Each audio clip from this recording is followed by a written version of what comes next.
Alhamdulillah, wa salatu wa salamu ala rasulillah wa ala alihi wa sahbihi wa mawala. Falendrojmë Allahun të bareke wa ta'ala, fuqi plotin, mëshiruesi, mëshirëvërsin, ai I cili na mësoi me anë të librit të tij, me anë të Kur'anit dhe na udhëzoi përmes shembullit të pejgamberit të tij sallallahu alaihi wasallam. Përshëndetje, salavatet dhe selamet qofshin mbi pejgamberin sallallahu alaihi wasallam, mbi njeriu më të zgjedhur, më të mirë, mbi rrezullin toksor, mbi familjen e tij, shokët e tij dhe mbi të gjithë ata të cilët e kanë ndjekur, e ndjekin dhe do ta ndjekin, do ta pasojnë në rrugën e tij deri në ditën e gjykimit. Vëllezër, për hir të Allahut, falendrojmë Allahun fuqiplot I cili na mëson çdo herë të takohemi, të bashkohemi me Kur'an e me Sunnet të këshillohemi. Falendrojmë Allahun se është I vetmi meriton që të falendrohet për këto mirësi, begati që na I ka dhënë, me të cilat na ka mbuluar, dhe vazhdojmë të falendrojmë, të madhërojmë I madhin Allah deri në momentin e fundit, derisa dahemi për kësaj bote, për kësaj dynjaje. Ishte pjesa e parë e ligjëratës javën e kaluar, Islami dhe ruajtja e shëndetit mendor. Sot gjithashtu do ta kemi pjesën e dytë të kësaj ligjërate, pasi që nuk na u mundsua për shkak të incizimit, domethënë kohës së limituar për kufizuar, nuk na mundsu që ta kryejmë ligjëratën dhe sot do ta mbajmë pjesën e dytë të kësaj ligjërate, Islami dhe ruajtja e shëndetit mendor. Vetë titulli ta mundson ta kuptojsh se vetë Islami si Islam, dini Allahu te bareke ve teala I ka dhënë rëndësi shëndetit mendor, I ka dhënë rëndësi mendjes së njeriut, I ka dhënë rëndësi psikës së njeriut, I ka dhënë rëndësi shpirtit të njeriut. Ne sa të me lejnë të Allahu te bareke ve teala do të cekim disa fjalë dhe vepra të gjeneratëve të para. Si gjeneratët e para selefus salih I kanë trajtuar problemet e tyre mendore, ose mund të themi ndryshe, si ata kanë ruajtur shëndetin mendor, si I kanë dhënë rëndësi ata mendjes së tyre dhe si janë kujdes që të mos smuhen, që mos të shkatrojnë psikën e tyre dhe kështu më radhë. Ata I dhanë shumë rëndësi sinqeritetit, ikhlasit. Prandaj ata ishin njerëz të cilët deri në momentin e fundit mendja e tyre funksionon të mirë, në rregull. Ata gjithçka që bënin për hir të Allahut te bareke ve teala. Ishin njerëz të cilët I friksoheshin syfacisë rias. Ata I bënin veprat për hir të Allahut te bareke ve teala, sepse sinqeriteti është zbutje e stresit të mbrëmshëm. Sinqeriteti është diçka që I largon çato farlloj ngarkesa shpirtërore, mendore të mbrëmshme. Pse? Për shkak se një nga burimet më të mëdha të stresit është kur njeriu mundohet I bën punët për njerëzit, për allët. Ajo e cila e ngarkon dhe shkatron njeriu psikisht, shpirtërisht është kur njeriu mundohet I bën punë sipas shefit të allëve. Duke u munduar, duke tentuar që të plotëson dëshirat njerëzve, e duke e ditur se ridha nasi ghayatun la tudrak. Ka thënë Imam Shafi'i rahimahullah, ti kënaqesh njerëzit është diçka që nuk arrihet. Do të kënaqesh ty, po tjetrin jo. Ai kur do kënaqesh ti nuk do të jesh I kënaqur. Këta kur do të kënaqesh ata nuk do të jenë të kënaqur. Atëherë, kjo është diçka që nuk arrihet. Dhe ne nuk jemi të krijuar, nuk ekzistojmë në këtë botë, këtë dynja me kënaqësh njerëzit allkut, me kënaqësh miletin. Ne jemi të krijuar për ta kënaqur Allahun te bareke ve teala, fuqiplot krijuesin ton. Pra jemi në këtë botë, këtë dynja që Allahu të jetë I kënaqur me ne. Nëse Allahu është I kënaqur me ne, kënaqen edhe njerëzia që mos ki gale, ish mos u mërzin. Por nëse nuk arrin kënaqësinë e Allahut, ki me humbë dhe kënaqësinë e njerëzve. Për shkak se nuk ke qenë I sinqert me Allahun te bareke ve teala. Thot Imam Ibn al-Qayyim rahimahullah taala, meta akhlasa 'abdu lillahi tabaraka wa taala dhahabat anhu al-humum wal-ghumum. Kur robi është I sinqert me Allahun, kur robi I bën punë për Allah me sinqeritet, atëherë largohen nga ai brengat dhe pikëllimet. Ama kur është I sinqert me Allahun. Pse? Për shkak se nuk lodhesh shpirtërisht në atë se çka do të thonë, si do të reagojnë, çka do të bëjnë. Sepse ti nuk e bën për njerëzit, ti e bën për Allah. Dhe ti e din se për shkak të këtij sinqeriteti ti do të arrish shpërblimin, do të shpërblen Allahu te bareke ve teala. Ky sinqeritet pra jep njeriu qetësi mendore, shpirtërisht e qetëson njeriu. Pse? Për shkak se ai nuk lodhet duke u munduar që t'i kënaqë krijesat, por ai mundohet që ta kënaqë krijuesin. Kjo është ajo e cila u ka mundsuar gjeneratave të para që ata shëndetin mendor ta kenë në rregull çish duhet. Pse? Për shkak se ata janë munduar që t'i bëjnë veprat për Allah dhe e kanë ditur siç e dimë edhe ne, siç e kemi mësuar prej tyre, siç na kanë përcjellur se vepra për qenë të pranuara tek Allahu duhet të jemi të sinqertë. Pa sinqeritet veprat nuk na pranuar. Dhe këtë e dimë edhe ne. Ama sot neve sy e fatësia na ka shkatruar. Ne nuk duhemi ta bëjmë një punë pa mos e ditë Allkit. Ne nuk duhemi ta bëjmë një vepër pa mos e ditë krejt bota. Një sadaka e vogël ne duhet ta shpërndajmë rrjetet sociale me digjit. Një sadaka e vogël ne duhet me tregu krejt botës se kemi bë. Një umre me bë ne duhet me tregu krejt botës. Një haxh me bë ne duhet me tregu krejt botës. Një respekt ndaj prindërve duhet me nxjerr në anë rrjetet sociale dhe me që unë po e respektoj nanën tash ç'a bota. Po këshynë se unë jam afër nanës. Pra, subhanallah, atash është masë fatësia ma e qartë kur. Për shkak se nuk na zën lezeti kënaqësia pa e bërë një vepër pa mos a tregu botës. E kur ti e bën një vepër dhe nuk mundesh ta lash pa mos u tregu botës, atëherë dije se ti je një njeri që bën një vepër me sy fatësi. Atë nuk mundesh të jesh shpirtërisht i qetë, i mirë, i rahatshëm. Për shkak se Allahu Azza wa Jalla në ahiret ka më thënë çat vepër të cilën ti e bëre dhe për atë për të cilën ti e bëre shkon në xhenem. Se s'kam nevojë për veprën tënde të cilën ti e ke bë. Sepse Allahu është më i pasuri nga ata me të cilët ti i bën shok Allahu te bareke ve teala. Dhe dini shumë mirë se fatësia është shirku i vogël, është shirku i fshehur. Dhe për të cilin më së shumti është friksuar pejgamberi sallallahu alaihi wasallam. Akhwafu ma khafu li ummati ash-shirku al-khafi. Më së shumti që friksohen për ummetin tim është shirku i fshehur.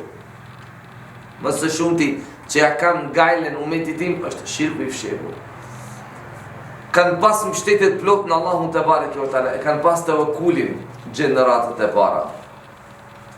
Ata e kanë ditë shumë mirë se nesër nuk do ndodhë kurrë përposa asaj që Allahu ka caktuar dhe që Allahu dëshiron. Dhe është vullnetit kurrë nuk është vullnetit të Allahut kurrë nuk mundet të ndodhë. E kanë pas këtë bindje. I kanë marrë sebepet dhe në mbështet në Allahun te bareke ve teala. Ata tawakkulin pra e praktikonin me një zemër të qetë. E kishin tawakkulin prandaj edhe shpirtërisht ishin të qetë. Nuk lodheshin.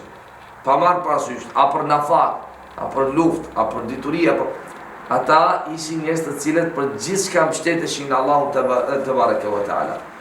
Prandaj ka thënë pejgamberi sallallahu alaihi wasallam, "Law tawakkaltum ala Allahi haqqa tawakkuli razaqakum kama turzaqu at-tayru." Sikur ju të mbështeteshit në Allahun me një mbështetje të vërtetë, të sinqertë, do të furnizoheshit siç furnizohet zogu. Hasan al-Basri rahimahullahu taala ka thënë, "Alimtu anna rizqi lan ya'khudhuhu ghayri." Unë e kam ditur, e di, thot se riskun tim askush nuk mund ta marrë. Andaj thot, fatma'anna qalbi, zemra ime u qetësua. Kur zemra yt është e bindur në Allahun se nafakën tënde, riskun yt askush nuk mund të ta marrë, zemra yt është e qetë, ti s'ke probleme mendore. Dalu, çka do të thotë? Vall, më largojmë pi punë. Dalu, mos më bëjnë në kurthë se qetësoj fillon.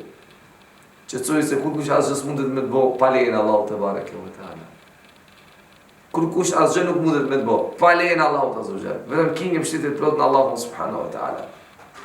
Thot kur e dita se riskun tim askush nuk mund ta marrë, u qetësua zemra ime. Kur robi nuk është i bindur dhe nuk është i mbështetur në Allahun subhanahu wa taala, qoftë për risk, qoftë për shëndet, qoftë për evlat, qoftë për pasuri, për gjithçka, në jetën e tij nuk mund të jetë i qetë shpirtërisht. Andaj një prej shenjave se njeriu pse ka probleme mendore është ajo se ky njeri ka problem me tawakkulin, me mbështetjen në Allahun azza wa jalla. Sulmet që bota e djajve u bën njerëzve tash veçanërisht merret çdo të dyti person i kanë problemet mendore me mendime negative. Çka ka të bëjë me të ardhmen? Jo me të kaluarën, jo me të tashmen, me të ardhmen. Sepse bota e djajve din si ta sulmojnë dhe ta shkatrojnë njeriun psikisht. Se cili dyti njeri mos ta tërproj ta shikan këto probleme. Probleme me mendime negative. Probleme psishike. Val, qka do të ndodhe fëmijëve të mi nesër? A do mund shkojnë punë? Se dja do mundem, mos po në ndodhe aksident? Vetëm keq. Negativ. Mirë po gjithë qka që ka të bëj për të ardhmen, jo për të tashmen, për të kaluarën. Pse? Sepse e kaluarën ti e din. Apo, ti e din qka të ka ndodhë. Tu nuk mundet djalli me të sulmu, me të shkatru psikisht. Me tashmen nuk mundet, se ndodhë, tash që do e pa.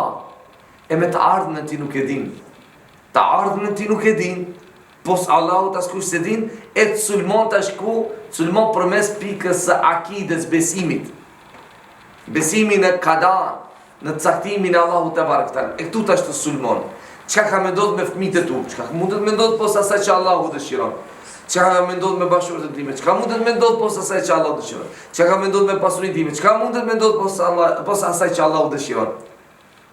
Jam i smur valla, do të vdes. A mundesh me vdekje nëse Allahu vdekjen s'ta ka caktu? E bashkë këtu sulmon.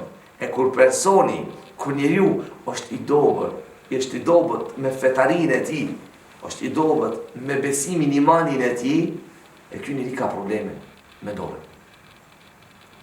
Ka probleme me dorë dhe çka duhet barna për qetësim. Duhet me qetësu vetëm përmes barnave, sepse me akide, me besim nuk u qetësu. Se akide besimi nuk e ka, tevakkuli nuk e ka. E ta shka i do të qetësojnë përmes barnave. Jo, nuk do të qetësosh. Vetëm se probleme do të rriten. Por deri sa ty të mungon mbështetja në Allahun te bareke ve taala. Kjo është forma më e lartë e shëndetit mendor. Cila? Tawakkuli. Kush do me kanë? Me men shëndosh mirë, me pas tawakkulin në Allahun plotësisht, edhe me kanë mirë. E për me pas tawakkulin në Allahun fort, duhet me pas edhe njohuri.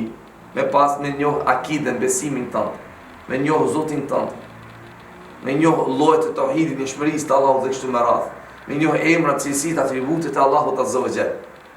Dhe në këtë mënyrë ti mbështetesh dhe i bindur në Allahun te bareke ve taala. Pra ti nuk ke lodh mendën me atë që ti nuk e kontrollon. Prandaj është forma më e lartë e shëndetit mendor. Se ti s'lodhesh. Çka më do të me fëmijët e mi nesër? Çka mund të më ndodh? A mundesh me kontrollu ti këtë gjë? A mundesh me zbulu çka ka me ndodh nesër me fëmijët e tu? Jo. Pse e lodh vetin? Pse e lodh vetin tënd? A duhet ta lodhish vetin tënd për diçka që vetëm Allahu e di? Jo. Vall, ku ka me vdek? Pse ti lodh vetin tënd me atë kur ki me vdek? Po shka se një di ki me vdek. Po ti pse e lodh vetin tënd me diçka që vetëm Allahu e di? Ti nuk e din. Pra, për me qenë mirë, shpirtërisht, me men, shëndetshëm, me e pas të kulin Allahun te bareke ve taala. Lutja, istighfari, lutjen të cilën ne e cekëm edhe dersin i kalum, lutja istighfari është trajtimi i shpirtëror i ngarkesës psikologjike. Dhe çdo njeri që ka probleme psiqike mendore me çka i themi, bëna me dhikr Allahun për vend Allah. Pse? Shumë thjesht. Kur motori nuk punon, rrin. Okej? I livarot, dhe vetëm mendon. Kur motori nuk punon, ka dikush që do ta keq përdore. E do ta keq përdore me mendime negative, me mendime vrasë që ta vrasin ty trurin dhe jetën tënde. Ndërsa pastaj ti sjell mendime për vetvrasje. Andaj angazhoje trurin me dhikr, me istighfar. Astaghfirullah, subhanallah. Dhe çdo herë i pyesim dhe të pyes kur të flas, kur bën muhabet ti me mua, kur unë të flas. Vall, a ke mendime negative? Jo. Pse? Sepse unë jam të fol. Unë flas me ty. Përderisa unë flas me ty dhe ti më dëgjon, ti nuk ke probleme psiqike mendore. Ti problemet mendore. Smundit mendore i ke në momentin kur ti je vetëm dhe kur ti nuk e shfrytëzon trurin me gjëra pozitive. Jo rastisht pejgamberi sallallahu alaihi wasallam ka thënë aleikum bil jamaa fa inna shaytana mawahid. Ka thënë qëndroni me xhamatin, qëndroni me njerëzit pozitiv, me njerëzit shpresëdhënës, me njerëzit që të motivojnë, njerëzit që të inkurajojnë, njerëzit që të japin energji, njerëzit që janë të mirë, njerëzit pozitiv, që të flasin për të mirë. Qëndro me njerëzit e mirë, qëndro me xhamatin. Pse? Sepse shejtani është me atë që është vetëm. Momenti kur ti je vetëm dhe Allahu nuk e kujton, vin me dimet më të rënda. Të vin me dimet më të rënda. Me dimet më të këqija. Andaj, përmendë Allahun te bareke ve teala. Kështu që gjëkush që Allahun e përmend bon dhikr, subhanallahu astaghfirullah, nuk mundet ti ketë këto sulme. Vindo të time, po e vrejnë trurin e ti se si po dikush po mundohet me e i ponu mendimet negative, por nuk arrin.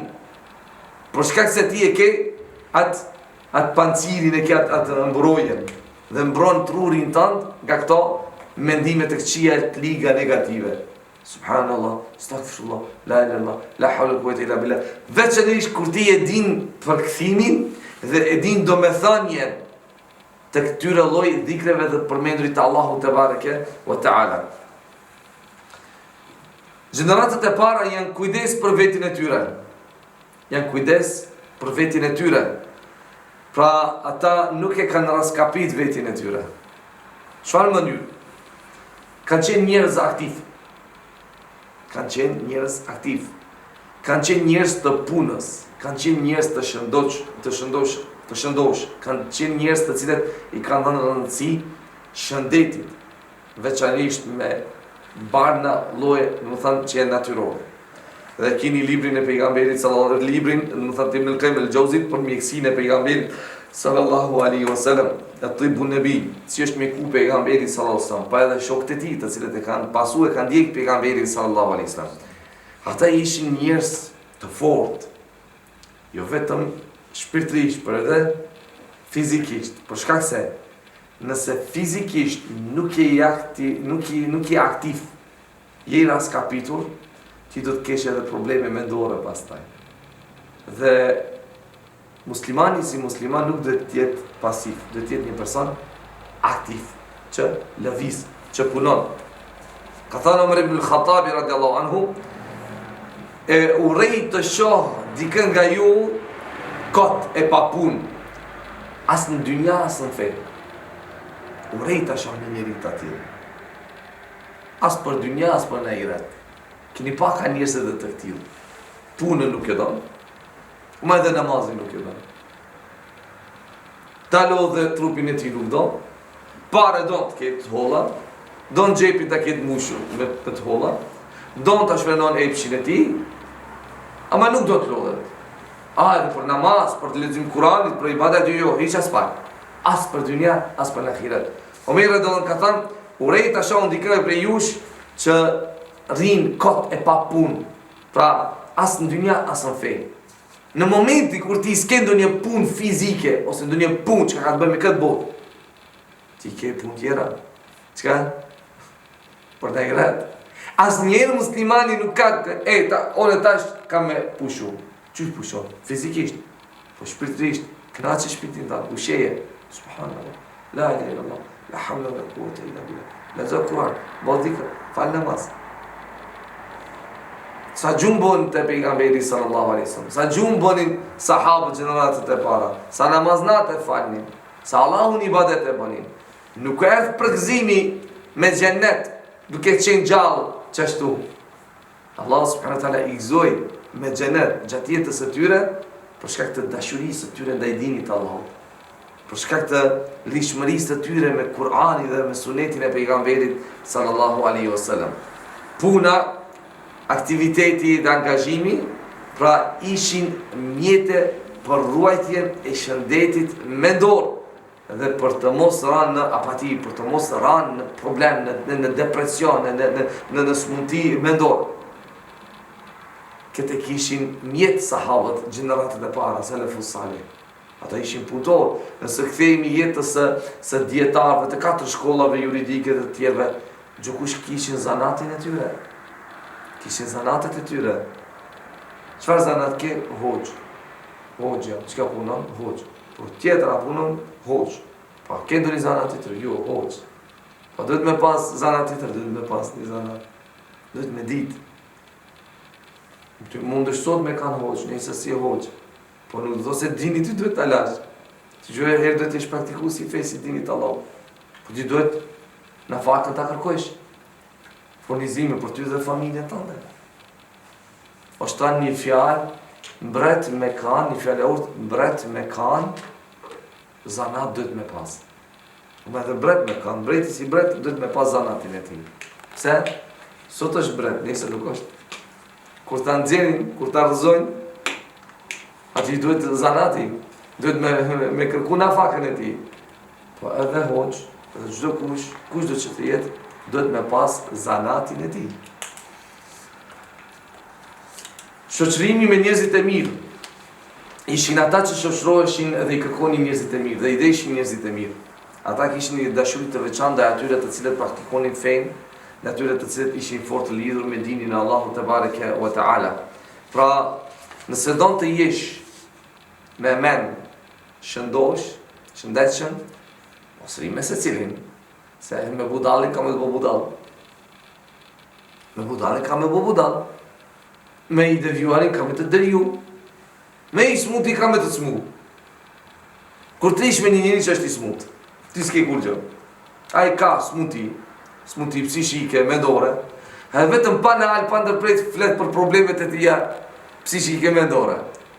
A vjen koha ti thë më rëthoj, valla, mos keme dhe oke problem, mos keme dhe unë smut, edhe nise edhe ti të folish një i cika ish ish fol. Smun! Sa i pa ndërprejt fol për smuti. E shni muhabet tjetër. Andaj, zgjidhe atë person i cili me të vërtet të ndihmon shpirtrisht. Një person i cili edhe me ka një smut, me lejen të Allahut azza xhel të ndihmon që smutia me t'u largu. Pse? Për shkak se ti vetëm ke nevojë dikush me të fol, me të këshillu, me të dhënë këshilla, edhe kështu që me kalimin e kohës të largohen çato mendime negative. Ka thënë Imam Shafiu rahimahullah, shoqërohu me atë që nëse përmend Allahun azza xhel ai të ndihmon. E nëse haron ai ta përkujton. Shoqërohu me këtë njerëz. Në momentin kur ti e ndihmon e kujton Allahun, kjo aq më shumë të ndihmon. Por nëse ti haron ai ta kujton. E jo me njerëz të cilët ti nëse e kujton Allahun ai të pengon. Dhe nëse ti e haron ai hiç as pak s'ta kujton. Jo me këtë njerëz. Mos u shoqëro me njerëz të tillë, sepse këto njerëz të smuj. Këto njerëz të smuj. E veç është në kohën e sotit. Pra shëndeti mendor vëllezër lidhet ngushtë me rrethin shoqëror. Lidhet ngushtë me njerëzit. Nëse rri me njerëzit të shëndosh, ki me ka një shëndosh. Nëse rri me njerëzit e smu, me njerëzit e devjum, ki me ka një atil. Do të devjosh, do të dobësohesh, do të smurësh. Gjeneratët e para zgjidhnin shokët që i forconin, jo që i ngarkonin emocionalisht. Pra zgjidhnin shokët të cilët ju ndihmonin shpirtrisht atyre. Shëndeti mendor është pasuri që Islami e mbron përmes përkujtimit të Allahut azza wa xal, dhikrit, jetës me qëllim. Pse jeton ti? Edhe kafsha han, pin, flen, edhe kryen raporte marrëdhënie seksuale me gjinin tjetër. Këto gjëra edhe kafsha i bën. Ti pse jeton? Pyete veten. Cili është qëllimi i jetës tënde? Duke qenë i angazhuar me gjëra të dobishme, të mira, pozitive, dhe duke qenë i sinqert me Allahun te bareke ve teala. Nëse u përmbahemi këtyre gjërave, këtyre pikave, kuptojmë se me të vërtet pak probleme mendore do të kemi ne si shoqëri në përgjithësi.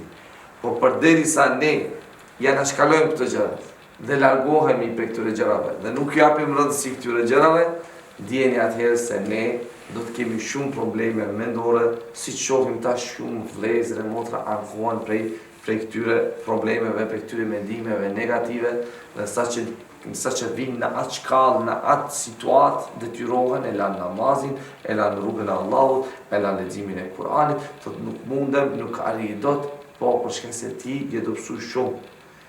Se problemi si problem nuk është i madh, por problemi më i madh është që ti je dobësu me fetarinë tënde. Kur fetaria yte dobësohet, problemi pale sa me kanë i vogël për ty është i madh.